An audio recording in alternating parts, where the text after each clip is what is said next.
Katrina, I'll start with you. You know, it's interesting. The market wasn't open today, so I had a chance to mess around and channel surf. And I actually saw the mainstream media criticizing President Trump for bringing this up at a rally, essentially a campaign-style rally, in front of the very people that probably were watching the show in the first place. Oh, Charles, you know, I noticed the same thing. I've got to tell you, they did not skip a beat when it came to try and continue to insult Trump supporters across the board. The media was talking about the president, just bringing up a simple fact that Roseanne brought in record ratings, basically supporting him and being a representation of a lot of the Trump voters out there who simply just wanted to have a president that cared about them and their needs. But they did not skip a beat. They continue to this day to insult the millions of voters that voted for President Trump. Adriana, you wrote an article about this today.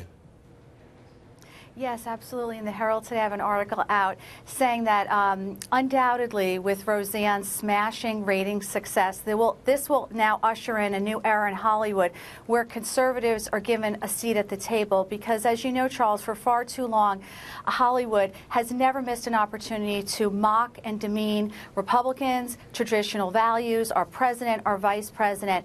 And Roseanne's incredible ratings this week demonstrated that a massive vacuum exists for conservative viewers on television, and she filled that. Conservatives were very happy this week that finally they'll get a seat at the table on television and hopefully in films as well. And ABC already announced they're going to pick up her sitcom for another season next year. I'm not so sure that the rest of Hollywood would pick up on this, but obviously a smart move on ABC's part. You know, March is the worst month for box office, domestic box office. I went through the numbers. Had to go back to 1998 for this, Lee. 1998. Look at this. It's absolutely amazing.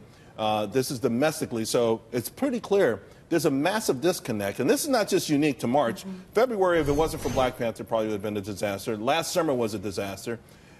Hollywood continues to operate, though, and seems to be oblivious to all of this. They really do. I think one of the things that I hear from Americans out there is that Hollywood is not in touch with them. They don't understand the average American. They don't understand their struggles, their aspirations, their dreams, what it is that they want. They feel very judged, by and large, by the entertainment business, by the entertainment elites, and by the academic elites, too. And so I think it's really refreshing for people to see themselves in characters on television.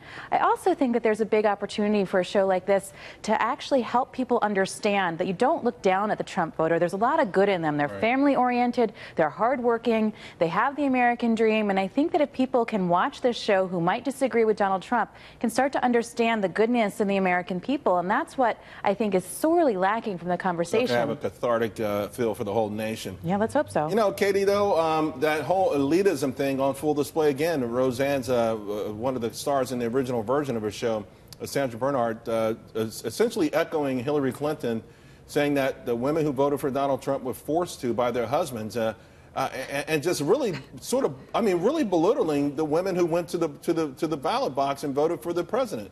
Well, and belittling the millions of women who tuned in to watch that show, to watch this reboot. There's a reason that it resonates so profoundly with these folks. They feel belittled, which case in point, Charles, you just mentioned, they feel forgotten. They wanted one show on TV, just one, that wasn't angry, that didn't attack their beliefs, attack their religious beliefs, attack the core of who they are, having a family, being married, having kids, and this was that. Roseanne gave them that.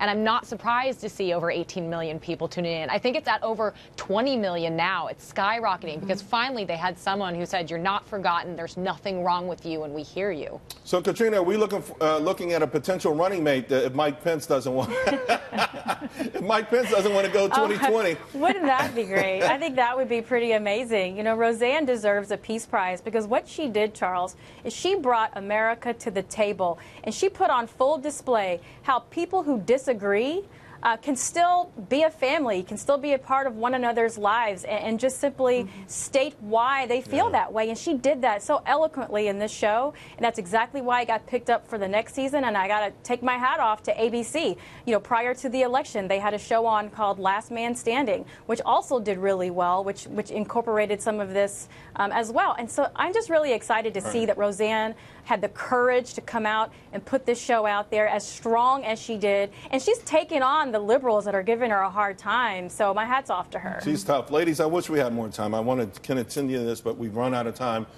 Enjoy your holidays, and thank you all very much. We'll see you again soon. Happy Easter. Thank you. Thanks a lot.